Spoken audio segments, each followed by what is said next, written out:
paix sur des fausses communes? Comment construire la paix sans vérité ni réconciliation?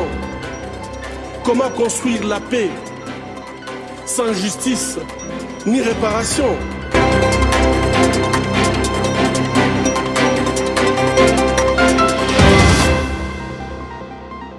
Muvandimwe Emmanuel Habumuremyi, nongeye kukuramutsa kandi nkwifuriza ikaze mu kiganiro cya radio Ijwi ry'Ibiyaga Bigari.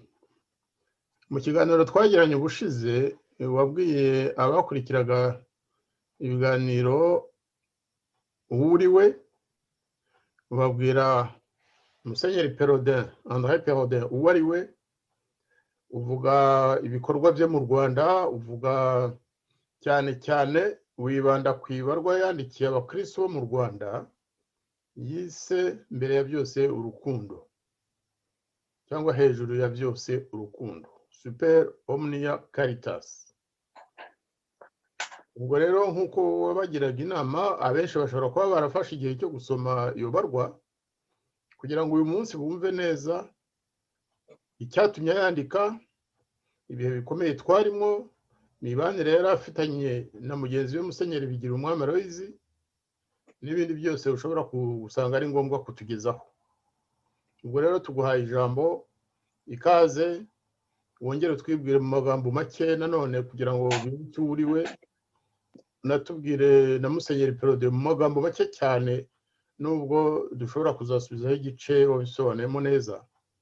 Tubone kwinjira mu kiganiro cy'uyu munsi tubwira uti ibarwa super omnia caritas yanditswe kubera impamvu izi n'izi, abo yabwiraga naba, ibyarimo ni ibi, mbikongere kumvikana n'abiri abarwa ngo bayihinduranye bayishyiremo ibyo atigeze atekereza. Muhaye ijambo muvandimwe Emmanuel Habumuremyi. Jean Marie Vianney Ndagijimana, nanjye ndagushimiye cyane uyu mwanya wongeye kumpa kugira ngo ngeze kubatwumva, kubumva iradiyo twise Ijwi ry'Ibiyaga Bigari, kugira ngo mbagezeho mbese Musenyeri Perodin uwo ari we, ariko cyane cyane uyu munsi kugira ngo mbagezeho impamvu yamuteye kwandika ibaruwa yise urukundo mbere ya byose, urukundo kuruta byose, urukundo hejuru ya byose. Mu kubisobanura rero, kuvuga impamvu yamuteye kwandika iyo baruwa, ndavuga uko ibintu byari byifashe icyo gihe, ni ukuvuga mu myaka ya 56 na 59, kuko bigomba kuba ari byo byamuteye kuvuga yeruye ko urukundo ruruta byose, ko urukundo ariyo nzira y'amahoro n'ubusabane mu bantu, cyane cyane mu Banyarwanda. Urukundo Musenyeri Perodin ashaka kuvuga ni uruhe? Ntabwo ari rwa rundi rwo gukunda inzoga agatama, cyangwa gukunda amafaranga, cyangwa gukunda umugabo runaka cyangwa umugore nyiranaka kugeza ubwo mwiyemeza kurushinga mukabyara mugaheka. Ntabwo ari urwo rukundo Musenyeri Perodin ashaka kuvuga. Urukundo Musenyeri Perodin avuga kandi atoza abamwumva ni urukundo ruhebuje. Mu Gifaransa baravuga ngo barwita charité, la charité. Urukundo ruhebuje rero ni ugukunda umuntu utagirira isano cyangwa isura, ni ugukunda umuntu utagirira icyo waba umutezeho cyangwa ibyo atunze. Kubemera Imana ni ugukunda umuntu kubera ko yaremwe n'Imana nkawe, ikaba yaramushyizemo ubumuntu nkawe. Ubwo bumuntu nibwo twita ishusho y'Imana. Buri muntu yaremwe mu ishusho ry'Imana.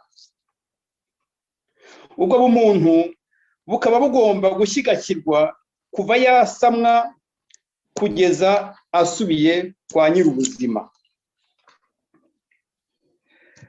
Noneho icyateye Musenyeri Perodin kwandika ibaruwa yise super omnia caritas, urukundo kuruta byose, ni ibihe bitoroshye u Rwanda rwarimo muri icyo gihe.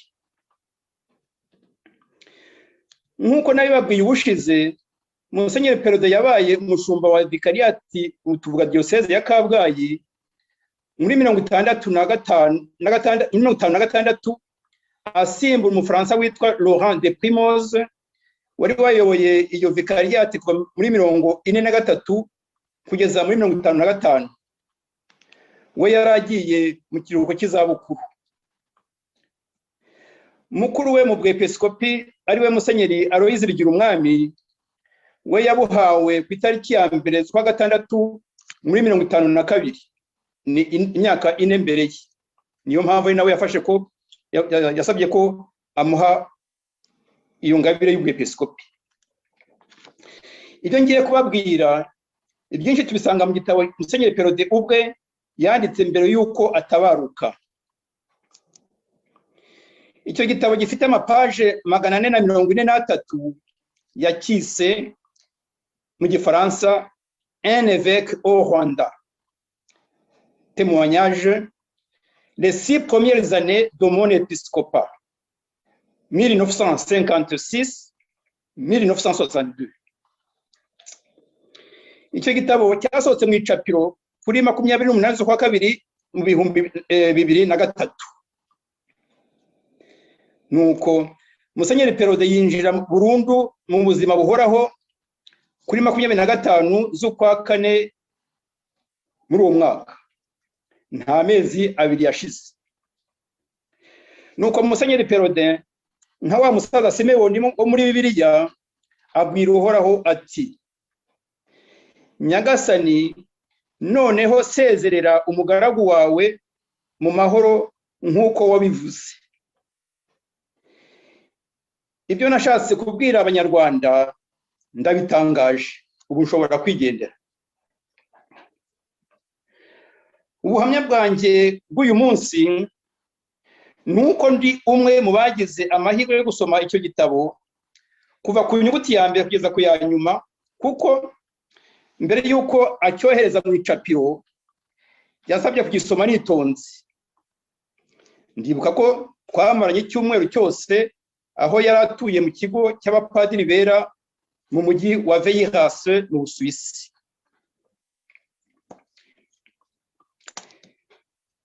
Iyo myaka rero ya 50-60 mu Rwanda habayemo ibintu byinshi, haba ku rwego rwa kiliziya, haba ku rwego rw'ubutegetsi n'imitegekere y'igihugu.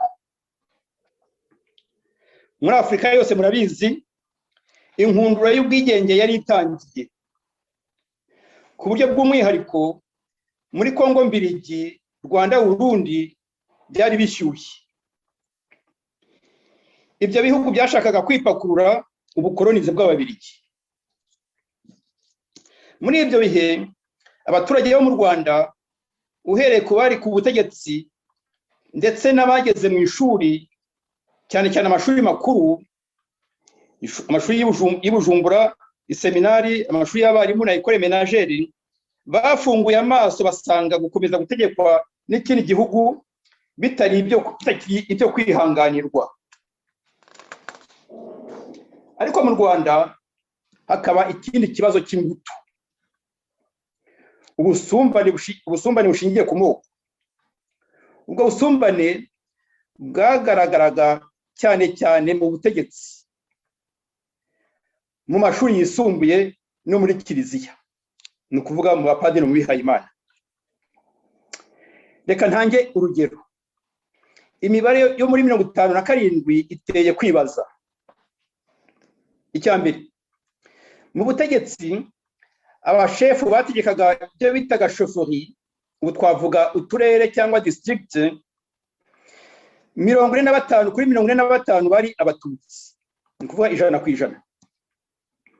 Mu nama nkuru y'igihugu, ubu twavuga parlement, abatutsi bari 31, ni ukuvuga 94%, abahutu ari 2 gusa, ni ukuvuga 6%. Mu mashuri makuru 60, navuga 61% bari abatutsi, abahutu bakaba 39%. Ariko uko abanyeshuri bagendaga bigira hejuru bazamuka, abatutsi biyongeragaho 28%, hafi 29%, abahutu bakagabanukaho 28%. Noneho mu bapadiri rero, mu gihe Musenyeri Perode yari mu iseminari nkuru y'Inyakibanda, mbere ari umwarimu usanzwe, nyuma agakuba kwiyobora, abaseminari bahawe ubupadiri muri icyo gihe 47 n'ukuvuga 76% bari abatutsi, abahutu bari 15 n'ukuvuga 24%. Ibyo ntabwo nabitindaho kuko niko byari bimeze muri iyo myaka. Ariko igishya nuko muri iyo myaka 56-57 byagezeho abatuye u Rwanda, abahutu, abatutsi ndetse n'abazungu n'abanyamahanga, bagezeho baratobora, bavuga iby'ubwo busumbane n'akarengane, babishyira ku karubanda. Bamwe bari babishyigikiye, abandi babirwanya. Bamwe bavuga bati niko igihugu kimeze, hari abagomba gutegeka, hari n'abagomba kubabera abaja. Ndetse abazi kwandika no gusoma bari batangiye kwiyongera, batangiye kubishyira mu binyamakuru byari bitangiye kwaduka. Ni nkuko ubu tuvuga internet kimwe na za telefone, WhatsApp tumaze kwimenyera, byose bimaze gusakara mu giturage. Nicyo gihe rero ibinyamakuru byagiye bisohoka ari byinshi, abantu bakagenda babihererekanya, abatazi gusoma bagasomerwa n'abazi gusoma. Muri icyo gihe inyandiko zagaragaye cyane ku byerekeye ikibazo cy'abahutu n'abatutsi, navuga eshatu. Inyandiko ya mbere ni raporo y'intumwa za Loni zasuye u Rwanda kuva ku itariki ya 18 kugeza ku itariki 18 z'ukwa 9 kugeza ku itariki ya 8 z'ukwa 10 muri 57. Bahamaze hafi amezi hafi kwezi. Abo bakoze raporo mu rwego rwa Loni bagaragaza ko ikibazo gikomeye. Indi nyandiko yasobanuye neza ibintu ni inyandiko yiswe, abayanditse bayise mise au point, ni ukuvuga gusubiza ibintu mu murongo wabyo. Iyo nyandiko yanditswe mu kwa kabiri 1957, yandikwa n'abari bagize inama nkuru y'igihugu. Bari bagamije gusobanura no gusubiza mu murongo ibyari bitangiye gutana.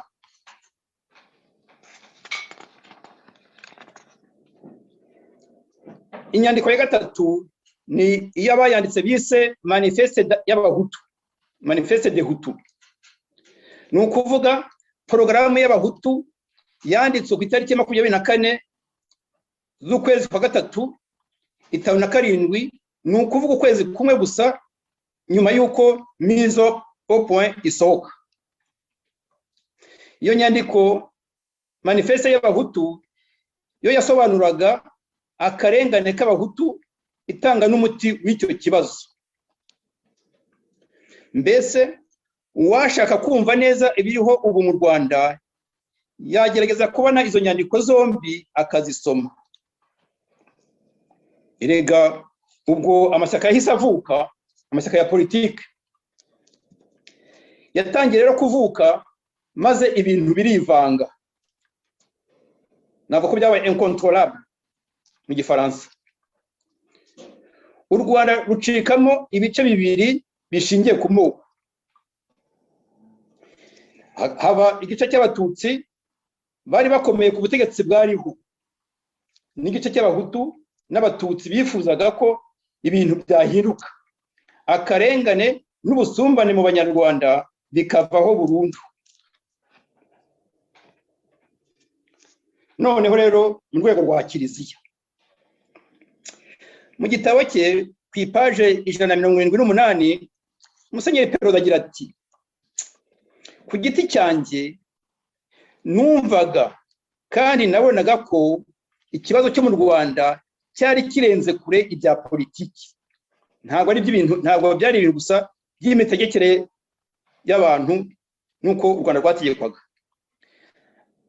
Agira ati mu Rwanda hari ikibazo cy'imibanire y'abaturage mu gihugu, hakaba n'ikibazo cy'imyitwarire ibereye abantu kandi yubaha bose.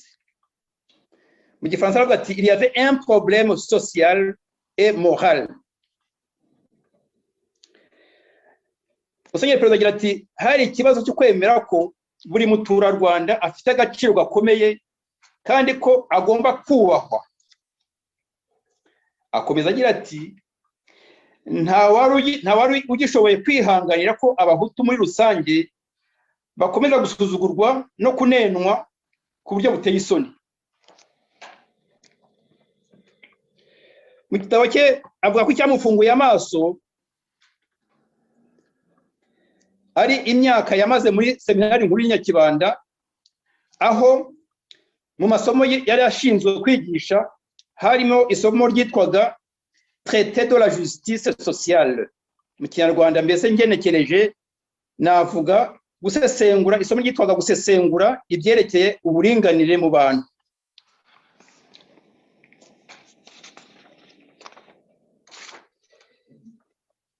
Yahamaze imyaka 6, niho hantu mbese yamenyera u Rwanda, ni naho hamweretse isura y'u Rwanda, haba mu mico, haba muri politike, haba no mu mibanire y'abantu isanzwe. Mu gitabo cye Musenyeri Perraudin akomeza agira ati ibaruwa nanditse ku itariki ya 11 z'ukwa 2059 hari mu Gisibo yari gahunda y'ubwepiskopi bwanjye. Icyo naringamije kwari kugira ngo nereke abategetsi b'inzego zose ko ari ngombwa ko hagira ibihinduka mu gihugu. Akomeza agira ati nandika iyo baruwa nashakaga kugaragaza icyo ntekereza ku rukundo. Nabitekerejeho hanyuma ndabyandika. Mbere na mbere nabyiyerekejeho ngewe Perraudin kugira ngo urukundo rube inzira yanjye mu butumwa nahawe bwo kuyobora imibanire y'Imana n'abantu mu Rwanda. Nanditse iyo baruwa nyandikira abayoboke ba Vikariyati ya Kabgayi n'abayituye bose. Muri rusange nashatse gushishikariza abanyarwanda bose iyo nzira y'urukundo kuko ariyo ntego remezo y'ubuzima bw'abakristo. Akomeza agira ati iyo baruwa nayanditse nk'umushumba ubwira abo ashinzwe kuyobora mu nzira z'Imana. Ati byo nabikoze nubwo iyo baruwa yakiriwe cyangwa yasobanuwe mu buryo butandukanye. Nibyo koko bamwe bayakiriye nk'urumuri rwashyize ahagaragara ibibazo byariho icyo gihe. Mu bantu niko bigenda, abandi bayakiriye nkaho yari gashoza ntambara kuko nsa n'uwamenye amabanga yarazwi na bose. Musenyeri Perraudin agira ati nandika iyo baruwa ikibazo cy'akarengane n'ubusumbane bishingiye ku moko ntabwo cyari kikiri icyo guhisha.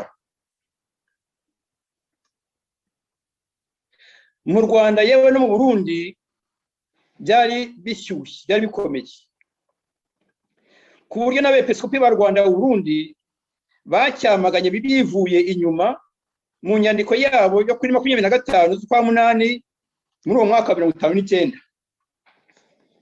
Iyo nyandiko abepiskopi b'u Rwanda n'u Burundi bayise amabwiriza y'abepiskopi b'u Rwanda n'u Burundi bahaye abapadiri babo n'imiryango y'abihaye Imana,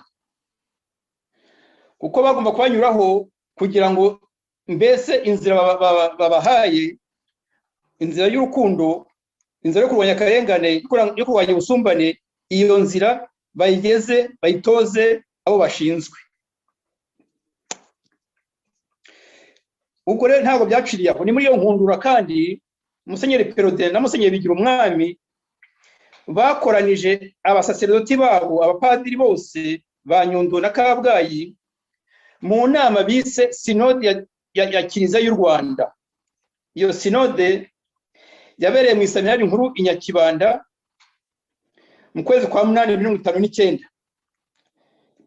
kuva ku itariki ya 24 kugeza ku 27.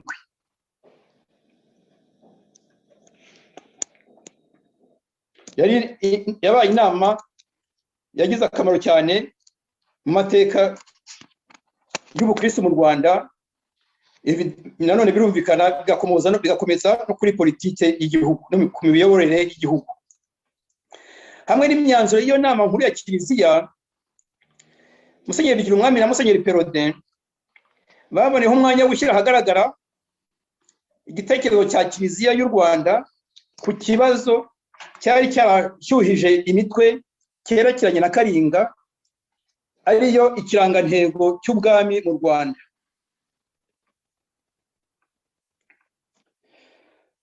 Mu matariki iyo nongera kuvuga mvuye kuri tariki ya sinode y'abihaye Imana mu Rwanda, y'abapadiri mu Rwanda yo muri kwezi kwa 8, indi tariki navuga niyo kuri 29 z'ukwa 8 muri uwo mwaka, kuko sinode irangiye abepiskopi bombi bandikiye abakristo babo bababwira muri make inama bagiriye abasaserdoti bashinzwe kubayobora kugira ngo bashobore kwitwara gikristo muri ibyo bihe byari bitoroshye.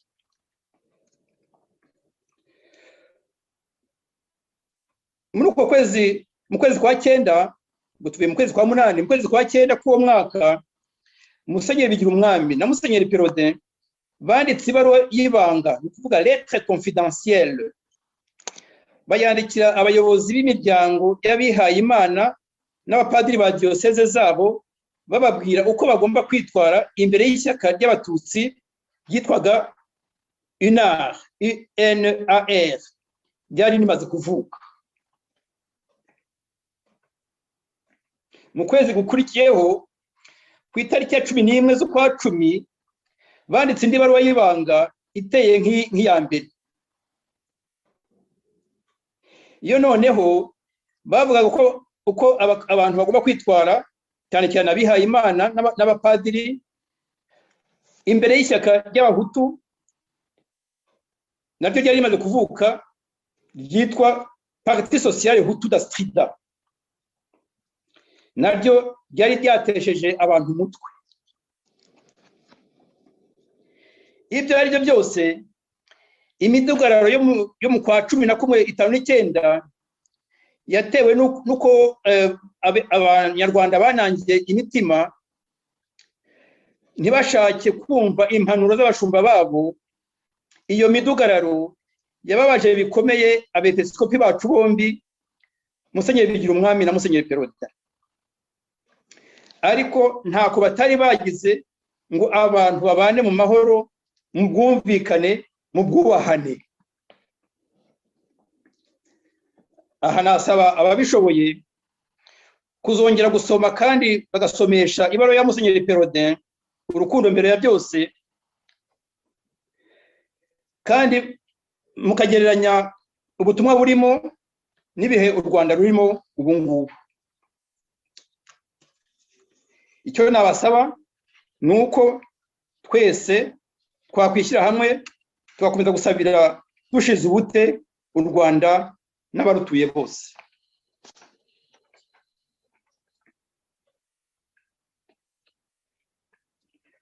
Ndifuza rero kurangiriza iki kiganiro cy'uyu munsi ku isengesho rya Musenyeri André Perodin risabira u Rwanda n'abarutuye. Mbibutse yuko ubu Musenyeri André Perodin yujuje imyaka 65 ahawe ubwepiskopi, na 82 ari umusaserdoti. ko byose byabaye iyo minsi mikuru yombi yabaye kuri 25 z'ukwezi kwa gatatu muri 39 ku bupadiri no muri 56 ku bwepiskopi pardon. Iri sengesho rero buri munyarwanda wese cyane cyane abakristu buri wese yari akwiriye kurigira irye. Musenyeri Perode atangira asubira mu masezerano yagiranye n'Imana ubwo ahabwa ubusaserdoti muri 39 n'igihe ahawe ubwepiskopi muri 56. Atangira mbisubiremo asubira mu masezerano yagiranye n'Imana.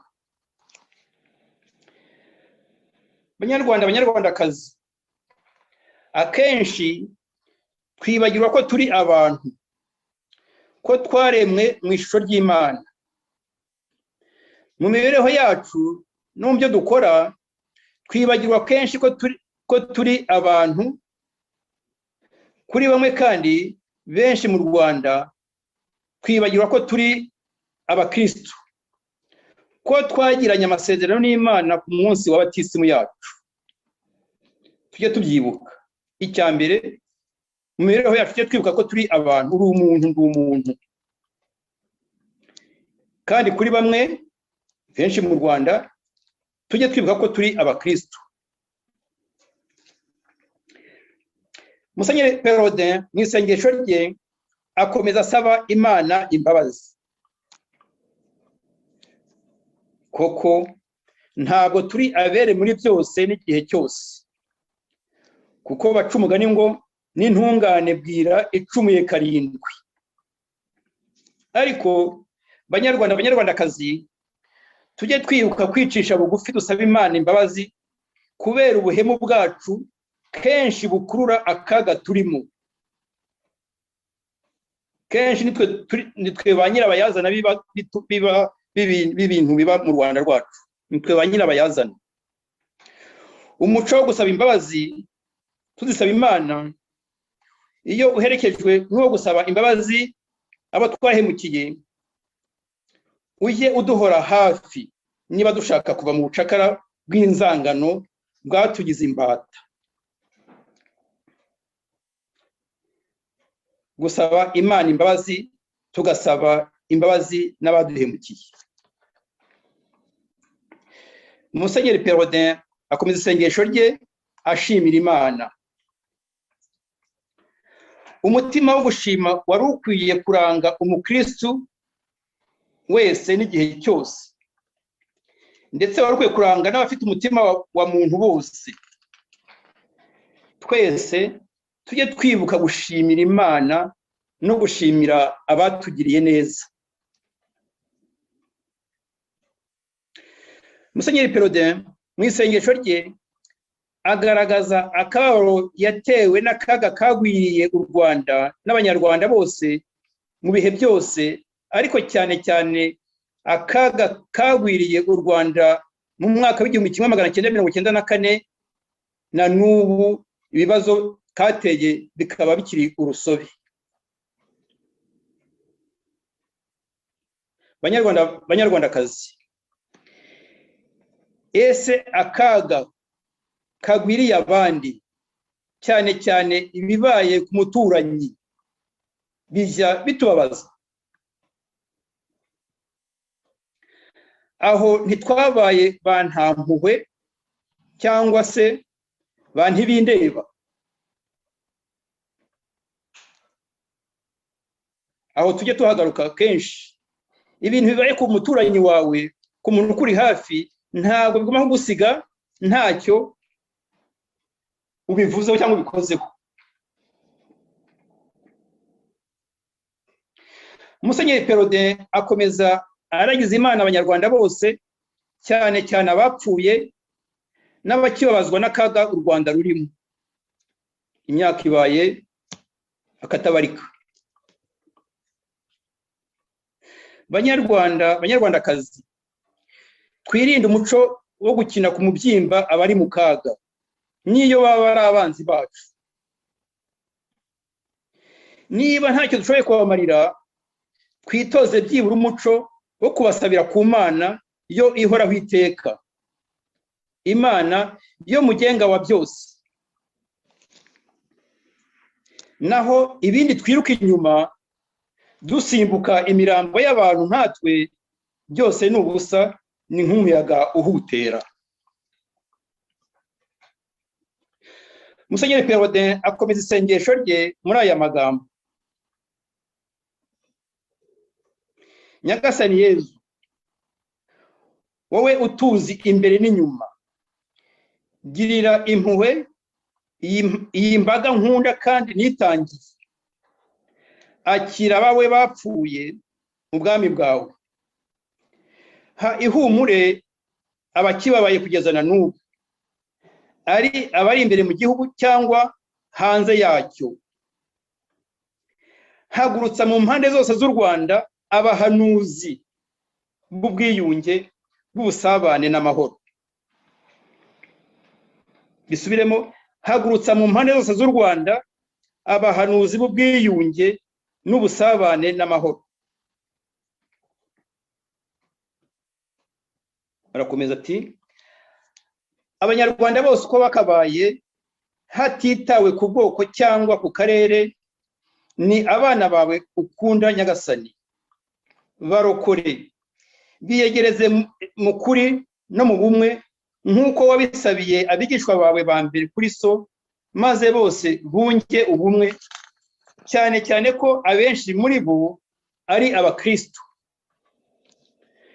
Nk'uko kandi umwe mu batagatifu bawe b'Imena yabivuze, ubuvandimwe muri wowe Kristo busumbye kure ubuvandimwe bukomoka ku maraso, ku mubiri. Nyagasani Yezu, kuri uyu munsi wa yubile y'ubusaserdoti bwanjye, ngicyo icyifuzo kingurumanamo, nguko ukwizera kwanjye, ngiryo isengesho ryanjye, ngiyo ingabire nkwisabiye niyoroheje. Umubyeyi wawe utasamanywe icyaha, akaba n'umurinzi w'u Rwanda kuva kera na kare, nawe naduhakirwe kuri wowe no kuri so, twese abana be akunda. Amina. Murakoze rero mwese abumva n'abazumva iki kiganiro. Icyo akora kuri byose, dukomeze dusabirane kandi dushyitse amavi hasi, dusabire u Rwanda rwacu n'abarutuye bose amahoro. Urakoze cyane muvandimwe Emmanuel Habumuremyi. Ikiganiro rwose ni ikiganiro kirimo amasomo menshi, ni ikiganiro kigaragaza ko koko uwo watubwiye Musenyeri Andrea Perraudin umuzi neza, mwaraganiriye, yaguhaye inyigisho nyinshi, wamubereye nk'umwana, kandi wakurikije, nanjye ndakuzi no mu buzima bwawe nawe akenshi nabonye warakurikije inyigisho za Musenyeri Perraudin mu buryo bwiza, uretse abamugerekaho wenda ibitekerezo atigeze agira, kuko nanone umuntu nkawe abanyarwanda benshi bamusomamo ibyo baba bifuza ko yaba yaravuze cyangwa atavuze. N'umubyeyi mu rugo, hari ubwo abana bavuga bati ariko kuki data cyangwa mama badakora ibi, kuki bavuga biriya, mbese baba bifuza kwidagadura ariko badakurikije inyigisho bahawe n'ababyeyi. Twe rero twemera ko ijambo ry'umubyeyi tugomba kuritega amatwi, byashoboka iyo ari ryiza tukarikurikiza. Ndagushimiye rwose kuba udusobanuriye impamvu Musenyeri Perraudin yasohoye agatangaza iriya barwa yagejeje ku bakristo b'Abanyarwanda, umubano yari afitanye n'abandi basenyeri. Icyo ahubwo nakwifuza kugira ngo iki kiganiro kidahagararira aha nuko twazakora ikindi kiganiro atari icyo kujya impaka ahubwo ari ukugira ngo abatarabashije kumva neza ibice bimwe na bimwe by'iki kiganiro cyawe nako ibi biganiro bibiri waduhaye kugira ngo bazabashe kukubaza ibibazo bazakubaza ibibazo aho batumvise neza basobanurire kandi ntabwo byaba bibi icyo kiganiro kibaye n'ubundi muri iki gihe cy'igisibo kuko igihe cy'igisibo Musenyeri Andrea Perode yari agikomeyeho cyane niho yakunda gutanga za message ze ubutumwa murabizi ko kizarangira ndakeka ku itariki ya 3 y'ukwa 4 k'uyu mwaka kuri ya kwezi kwa 4 ibyabaye mu Rwanda ibyakunze kujya biba mu Rwanda no mu karere k'ibiyaga bigari muri rusange burya nuko tudasesengura ariko no mu Burundi ukwezi kwa 4 gufite amateka ababaje kandi akomeye ndetse no muri Kongo iwacu ho ntitwabivuga niho jenoside yatangiriye muri 1994 ntabwo twavuga gusa ibyerekeye kiliziya ahubwo twanatekereza icyo inyigisho za Musenyeri Andrea Perode zaba zaramariye u Rwanda icyo zamariye u Rwanda ese ni kuki niba yaranditse amabarwa akayandikana n'abandi basenyeri akayandikana n'abapadiri n'abasenyeri bo mu karere ni kuki ari we bakunze kwikoma ibyo ni ibibazo umuntu yazibaza ese ni kuki Musenyeri Bigira Umwami yabaye musenyeri imbere ye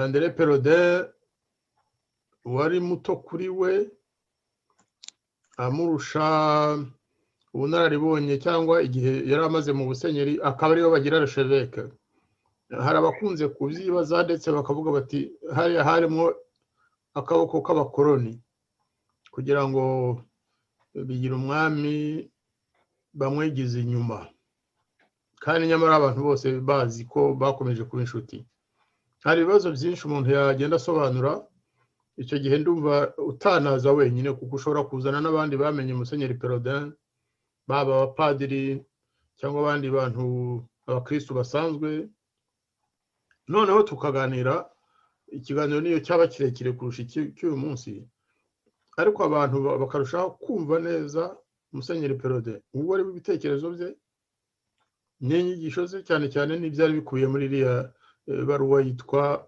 Super Omnia Caritas ubwo rwose nagira ngo mu izina ry'abakurikiye kino kiganiro ngushimire kandi nongere ngutumire mu kiganiro kizakurikiraho bidatinze bikaba byaba imbere yo ku itariki ya 3 y'ukwa 4 k'uyu mwaka nagira ngo rwose unyemeze ko ubwo butumire ubwemeye noneho dutangire dutegura ikiganiro Jean Marie urakoze cyane rwose mbese burya Imana igira amayira yayo kuba waragize igitekerezo cyo kuvuga uti reka tumenye Musenyeri Perode n'inyigisho yaduhaye cyane cyane tubimenye muri iki gihe cy'igisibo aya ni amezi akomeye cyane nk'uko bivuze ni ibihe Imana yahaye ingabire zidasanzwe Musenyeri Perode nabivuzeho nibwo yabaye umupadiri mu kwa 3 muri 39 ni nibwo yabaye umusenyeri mu kwa 3 muri 56 yewe na Musenyeri Bigira Umwami yabuhawe mu kwa 6 yari yabuhawe mu kwa 6 aya mezi rero ituma avuga ko ari nk'igitangaza cyangwa se kado Imana yaduteganyirije ni ugusobanurira abantu ni umwanya wo gusobanurira abantu ko tudakurikije inyigisho za Musenyeri Perode mbese dushobora kongera abanyarwanda dushobora kongera tukagwa ahantu habi nk'aho twaguye muri 1994 niyo mpamvu muri iki kiganiro cyanjye nagiye mbabwira nti ababishoboye mufate ibaruwa ya Musenyeri Perode muyisome, noneho mugereranye ubwanyu, muyigereranye n'igihe turimo mu Rwanda. Mbese iryo tara Musenyeri Perode yaduhaye ry'urukundo mbere ya byose, mwongere muritunge ku Rwanda maze murebe uko byifashe. Niyo mpamvu nangire babwira nti dushyitse amavi hasi, dusabire u Rwanda rwacu n'abarutuye bose, kuko ntabwo ibihari byiza. Ni mbese biratwibutsa imyaka ya 56, 59, 60. Ubwo rero rwose mbere yuko tujya mu munsi mukuru wa Pasika, nanjye biranshimishije cyane kuba twahura noneho tugaganira ku butumwa Musenyeri Perode yaduhaye, tukareba igihugu cyacu ko kiri aho kigana, noneho tukaba twabona urumuri rwiza rufasha abantu koroherana, kubabarirana, gusabirana, gufashanya, aho guhora dushihagurana ngo umwe n'umututsi undi n'umuhutu, dore ko abatwa banyakugorwa bo twarabibagiwe burundu. Ubwo rero ubwo butumire ndabwakiriye, kandi nzabugeza kubo nshobora kubugezaho bose bazaba bafite umwanya. Ahasigaye tuzategura itariki duhurire kuri uru rubuga, kuri iyi radiyo televiziyo La Voix des Grands Lacs. Ndagushimiye cyane rwose, kandi inzira urimo muvandimwe Jean Marie uyikomeze.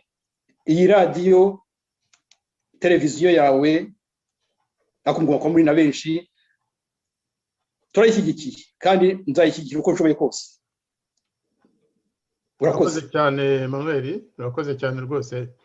Twibutse ko radiyo La Voix des Grands Lacs ari ryo jwi ry'ibiyaga bigari, ifata amadini yose, amashyaka yose ya politike, imiryango idafite aho ibogamiye, sosiyete sivile yose tuyafata kimwe. Ariko nanone mu by'amateka y'igihugu cyacu ntawakwibagirwa uruhare rukomeye rwa Kiliziya Gatolika. Nanone ntibyatubuza ko twazatumira n'abo mu yandi madini atari abagatolika, kugira ngo nabo tujye tumenya uruhare aya madini yagiye agira mu majyambere no mu myifatire y'Abanyarwanda muri rusange. Ndagushimiye rero kuba wemeye iki kiganiro tuzagira mu minsi itaha. Buriya tuzabiganiraho, dufata umunsi, menya abatumirwa, noneho tuzahure, nshake n'abantu mbese bashobora kuza kuba babaza ibibazo, kuko ari mwe gusa bo muri ririya shyirahamwe ry'inshuti za Musenyeri Perode mwaba mwikirigita, mwaba mwibwira, kandi byose mubizi. Tuzashaka rero n'abatabisobanukiye cyane baze bababaze, mubasubize, musa n'abasubiza Abanyarwanda bose muri rusange. Nongeye kugushimira, ugire icyumweru cyiza, amahoro, kandi urukundo rukomeze rube hejuru ya byose.